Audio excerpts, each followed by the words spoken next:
Adlaw nga Sabado karon mga kaigsuunan, petsa 25 sa bulan sa Hunyo tuig 2022. Ato karong gihinumduman ang putli nga kasing-kasing ni Maria, Immaculate Heart of Mary. Ang pagbasa kinutlo gikan sa Ebanghelyo sumala ni San Lucas, kapitulo 2, bersikulo 41 ngadto sa 51.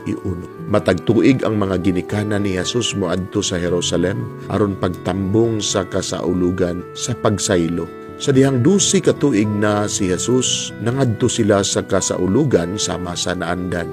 Sa pagkatapos sa mga adlaw sa kasaulugan, na mauli sila apan ang bata nga si Jesus nagpabilin didto sa Jerusalem. Wala mahibalo niini ang iyang mga ginikanan ug nagtuo sila nga miuban si Jesus sa panon. Sa nakalakat na sila usa ka adlaw, gipangita nila siya didto sa ilang mga paryente ug mga higala. Apan wala siya nila hikap lagi busa, mibalik sila sa Jerusalem aron pagpangita kaniya. Sa ikatulo ka adlaw, nakit-an nila siya didto sa templo nga naglingkod uban sa mga magtutudlo, na mati kanila ug nangutana. Ang tanan nga nakadungog kaniya nahibulong sa iyang maalamong mga tubag, nahibulong ang iyang mga ginikanan sa pagkakita nila kaniya ug miingon ang iyang inahan kaniya, "Anak, nganong gibuhat mo man kini kanamo? Ako ug ang imong amahan na balaka kaayo nga nangita kanimo."